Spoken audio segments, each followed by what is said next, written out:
Pilipinas ang naunang magkaroon ng light rail transit sa buong Southeast Asia noong 1985.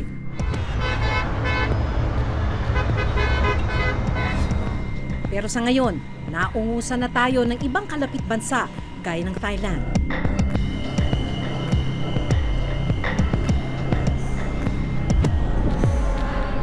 Itong kinatatayuan ko ay intersection ng iba't ibang linya ng mga tren dito sa Bangkok. Dito sa aking kanan ay ang airport link, didiretso yan hanggang International Airport. Dito naman sa aking kaliwa ay ang tinatawag nilang SkyTrain. Sa ilalim ay yung MRT na isang subway.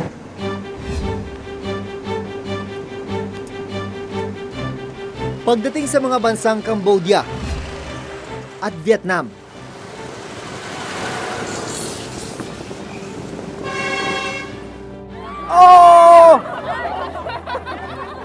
ano ang matutuklasan namin sa sistema ng kanilang transportasyon?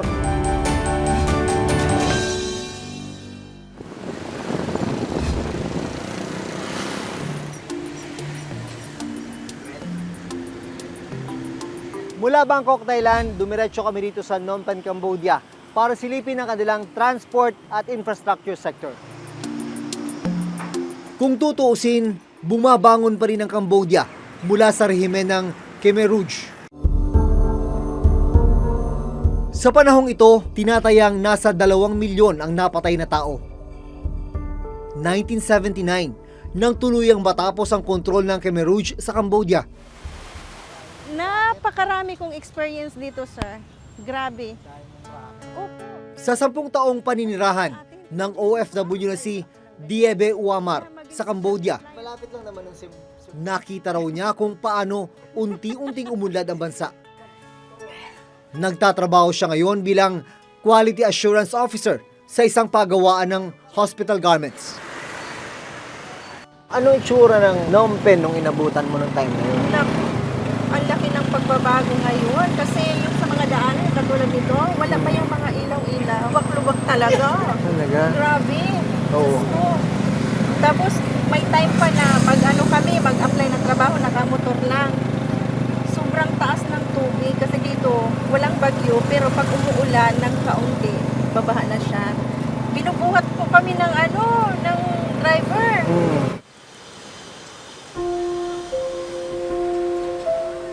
Dito rin sa Cambodia, nakahanap ng oportunidad si Melvin, isang musikero. Ano ka nakatagal dito nagtatrabaho? Bali, na rin, almost 5 years na rin. 5 years. Yung kikitain mo dito, hindi mo na nakikita, maari mo rin kitain sa atin? Pwede mo siyang kitain, pero ang problema, yun nga yung parang travel time, yung traffic sa dadaanan mo. Halos maubos yung oras mo sa traffic, hindi doon sa pag-perform. Yung pera ko, naiipon ko siya. Motorsiklo at tuktok naman ang karaniwang mode of public transport dito sa Phnom Penh, Cambodia. Yung motorbike, yun yung pinaka-easiest way nila para makarating sa mga trabaho nila. Kung populasyon yung pag-uusapan, malaki yung diferensya ng Metro Manila at itong Phnom Penh, yung kabisera nga nitong Cambodia. Ang Metro Manila nasa 12 million yung nakatira, dito sa Phnom Penh nasa 2 million. Pero sa pag-ikot namin, malaki na rin yung epekto ng populasyon dun sa daloy ng trapiko.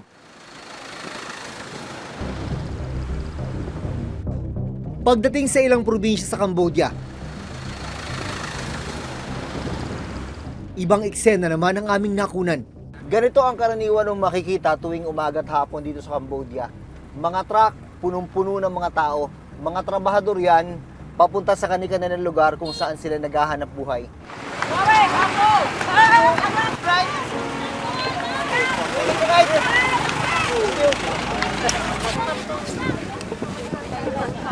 Dahil yung iba nagmamadali na makarating sa kanilang trabaho, sa biyahe na sila kumakain, tulad ng mga kasama ko ngayong babae.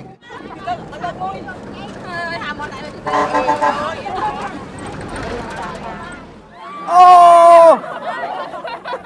Ayan na nga, mahirap eh. Konting preno lang. Yung pwedeng mangyari. Pwede ka malaglag sa kinakaupuan mo. Ganyan talaga ang buhay nila rito. Kahit ganito yung araw-araw nilang sitwasyon, makikita mo sa mga tao ito, yung ngiti. Ito yung pagkakataon nilang maski pa paano makapagkwentuhan bago sila makarating sa kanilang pinagtatrabahuan. Tumbas na to parang wala nang silya sa loob eh. We'll just shoot. Is it okay? Yeah. We'll take video. Okay, thank you. Pamilyar naman ang tagpong ito. Dahil gaya sa Pilipinas, ang bus na ito, balasardinas ang mga sakay na pasahero. Tingnan mo kung gaano kasikip itong loob, oh. Tayuan na. Halos lahat nakatayo. Ito yung araw-araw nilang tinitiis. Tuwing pumupunta sa pinapasukan nila at tuwing umuwi.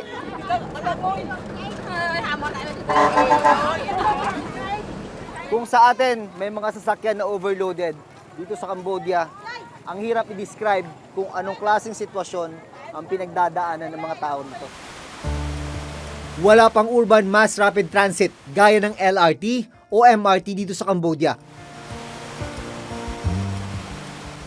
Pero meron silang tinatawag na Royal Railway na itinayo noon pang 1930s. Para itong Philippine National Railways natin na itinayo naman noong 1891. Naon naman tayong magkaroon ng railway. Mas mahaba naman ang Royal Railway ng Cambodia sa ngayon. Ang kabuuang haba ng Royal Railway, 650 kilometers. Bumibiyahe naman ang Royal Railway sa ibang malalayong probinsya ng Cambodia. Ang PNR ng Pilipinas may habang 483 kilometers. Pero may mga linyang suspended sa ngayon ang PNR.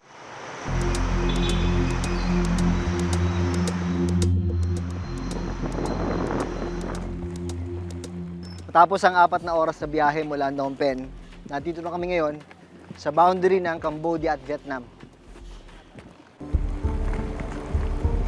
Gaya ng Cambodia, dumaan din ang bansang Vietnam sa isang madugong yugto, ang Vietnam War na natapos noong 1975. Pero unti-unti na rin itong bumabangon. Sa mga kalsada dito sa Vietnam, ito yung kadalasan mong makikita, mga motorsiklo. Katunayan, tinatayang nasa 58 million ang mga motorsiklo dito, pang-4 sa pinakamarami sa buong mundo. Wala pa ring urban mass rapid transit dito sa Vietnam. Pero gaya ng Royal Railway, meron naman sila ritong Vietnam Railways na bumibiyahe sa mga probinsya.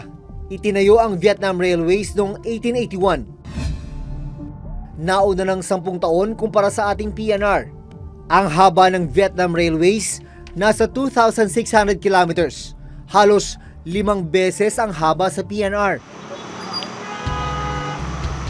Sumisikip na rin ang daloy ng trapiko rito sa Ho Chi Minh, Vietnam. At para masolusyonan ito, itinatayo ngayon ng isang subway. Sinimula ng paggawa nito noong 2010. Ito nasa likuran ko, ito ang Ho Chi Minh City Urban Railway Construction Project dito sa Vietnam na inaasahang magpapaluwag ng trapiko sa buong lungsod.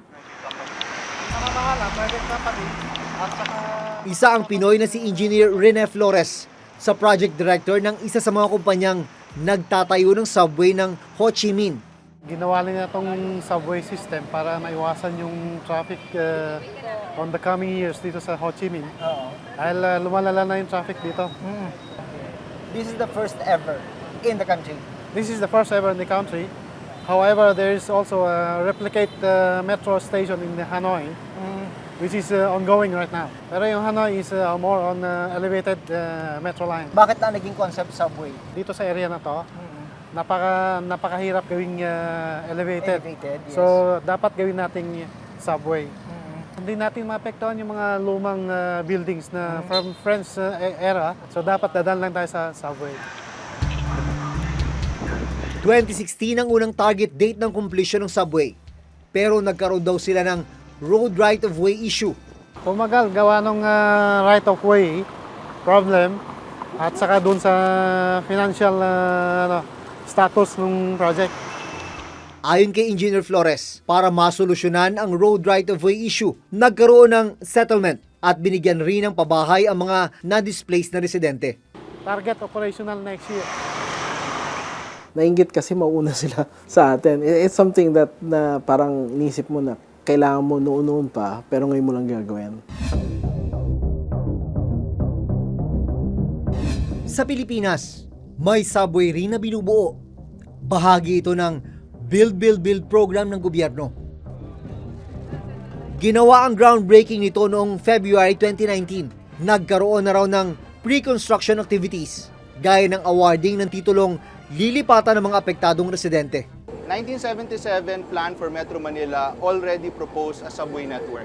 Unfortunately, it took us 30 years before we even started to build our first. So, noong February of this year, napirmahan natin yung kontrata for the first segment of the subway. December, we will start construction doon sa depot natin in Valenzuela. Gaya ng dinaanan ng Ho Chi Minh Subway Project, may road right-of-way issue rin ang isa pang railway project na MRT-7. Hanggang ngayon, hindi pa rin daw maitayo ang magsisilbing huling terminal at paradahan ng mga bago ng MRT-7. Nang bisitahin namin ang MRT-7 noong October 2018, 30.72% completed na ito. Sa ngayon, ayon sa DOTR, nasa 49.22% completed ang MRT-7. Ang original date of completion nito na 2020, magiging second quarter ng 2021. Siyempre, nandyan yung MRT-7. Silipin natin yung Commonwealth. That is 23 kilometers. Operational yan partially by 2021. Yan talaga, pag pumunta ka doon, nakita mo na nakatayo na. Kina-catch up natin yan. Again, submitted 2002. Contract was signed 2008. All the way to 2016, not a single construction started. So, hinahabol din natin siya. Sa lahat ng railway project ng gobyerno, ang pinakamalapit ng maging operational ay ang LRT2 East Masinag Extension na bibiyahe mula Santolan hanggang Masinag sa Antipolo. LRT2, alam natin na meron tayong patapos na East Extension, additional 4 kilometers papuntang Masinag. Operational yan by next year. Sa 15 railway project, 6 ang ongoing construction, 1 ang ongoing rehabilitation, at 8 ang for construction. Ganito ang itsura ng ating train lines sa ngayon. At kung matatapos ang lahat ng pinaplanong railway system ng gobyerno, magkakaroon ng karagdagang haba na 1,900 kilometers. Sinamahan kami ni BBB Chairperson Ana Mela Menquillo sa iba pang build program ng gobyerno na may kinalaman sa transportasyon.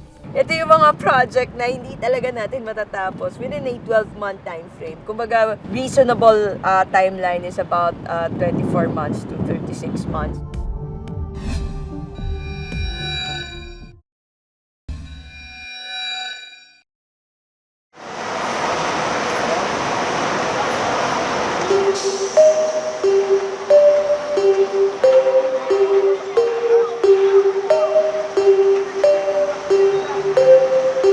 Hindi ka ba delikado dyan? Baka mahulog ka? Walang choice. Kapit lang.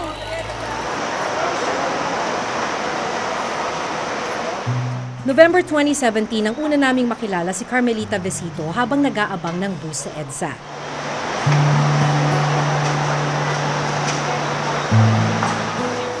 Kwento niya, alas 5 ng hapon pa siya umaalis sa opisina para umuwi ng Valenzuela City. Kung ikukumpara mo, ate, yung karanasan mo ng pagsakay mo araw-araw. Sobrang hirap po. Napakahirap po. Sobrang parang siksikan araw-araw. Sobrang hindi mo alam kung paano ka makakasakay ng... Kasi ang halos niya yung mga lalaki, baliaan eh. Kaya pausog po.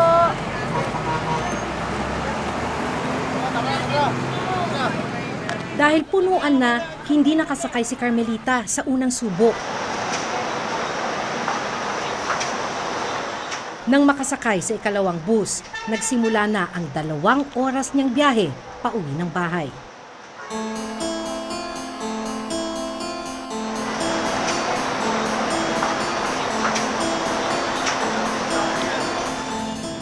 Makalipas ang 2 taon, kinumusta namin si Carmelita.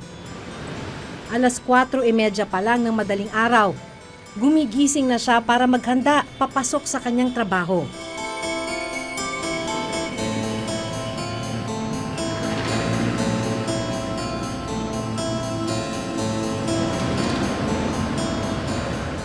Ang problema, kahit gumigising pa siya ng maaga, may mga pagkakataong nahuhuli siya sa pagpasok. Malaking epekto nun. Kasi ang epekto nun, unang-una, sa salary increase ko, dapat meron ako. So, nakausap ako ng manager ko. Pinaka-worst na suspension ko na nakuha within ilang buwan pa lang. 15 days. Dahil anong nangyari? Dahil sa traffic.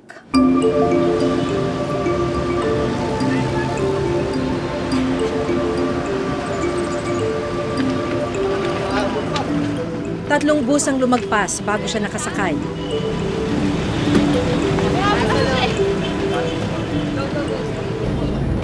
Agad ako. At dahil traffic sa MacArthur Highway, inabot pa rin ng 2 oras ang biyahe niya pauwi.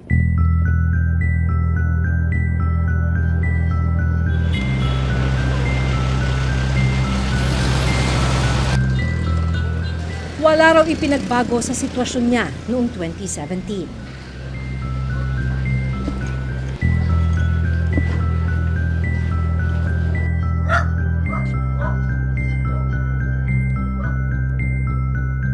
Along lumalala. Sabi ko, ayoko na nga mag-commute eh. Kung pwede nga lang, ayoko na lumabas. Ayoko na rin pwedeng hindi ka na magtrabaho, hindi naman pwede yun. So, susuko ka talaga. Lalaban ka pa rin sa daan. Baga, ang choice. Base sa ginawang Global Competitiveness Report ng World Economic Forum, makikita na kung noong 2014, pang-5 tayo sa mga ASEAN member states sa kategoryang transport infrastructure, nagpatuloy ang pagbaba ng ating rank sa mga sumunod na taon. Hanggang sa 2019, Pilipinas na ang pang-siyam o pinakamababa sa lahat ng ASEAN member states kung transport infrastructure ang pag-uusapan. One major difference is that mainland itong mga ito. Tayo archipelago. So watak-watak tayo, no. Sa dami ng islands natin, ano. So, mas malaking challenges na kailangan nating harapin pagdating doon sa infrastructure. Yung urban railway system, yun yung medyo nauna tayo. Nauna tayo magplano siguro, nauna tayong mag-construct, pero hindi natin na-sustain. Again, maraming reasons dyan, including political reasons. So actually, pag tinignan natin, yung to be blunt about it, sinasabi natin, kasalanan ng maraming administrasyon. It's not just a single administration na pwedeng sabihin natin responsible for our transportation system as we know it now. Patuloy naman daw ang gobyerno ng Pilipinas sa paggawa ng mga bagong road connectivity projects. Kabilang na ang Luzon Spine Expressway Network. Bahagi ito ng Build, Build, Build o BBB program. Binubuo ito ng karagdagang 18 major expressways mula sa Northern Luzon, Metro Manila hanggang Southern Luzon. Kung matatapos ang buong Luzon Spine Expressway Network, inaasahang magiging 9 na oras na lang ang biyahe mula Ilocos hanggang Bicol. This will decongest EDSA, C5, and other main thoroughfares by about 70 to 100,000 vehicles. Kasama rin sa Build, Build, Build program ang pagtatayo at pagsasaayos ng mga tulay. At pagtatayo at improvement ng mga airport sa iba't ibang panig ng bansa.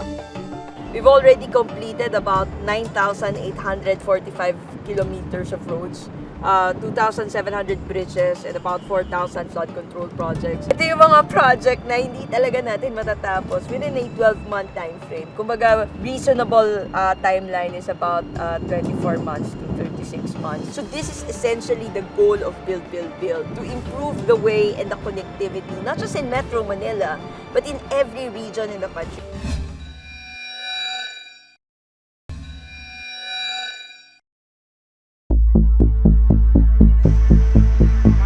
Sa Sa pagpunta namin sa tatlong kalapit bansa ng Pilipinas, nalaman namin may pagkakapareho tayo. May traffic din sa Thailand. Siksikan din ang mga bus sa Cambodia. At may road right-of-way issue sa Vietnam. Pero nakita rin naming gumagawa sila ng paraan para masolusyonan ang problema nila. Kung matutupad ang mga target ng gobyerno sa Pilipinas, gaya ng bagong railway, road at bridge project, pwede na rin tayong makipagsabayan sa rehiyon. Sa susunod na linggo, aalamin ng Reporter's Notebook ang estado ng agrikultura sa ating mga kalapit bansa. Dito sa Thailand, isa sa mga itinutulong ng gobyerno sa kanilang mga magsasaka ay libreng patubig katulad nito. Hanggang sa susunod na Huwebes, ako si Maki Pulido. Ako si Jun Veneracion at ito nakatala sa aming Reporter's Reporter's Notebook.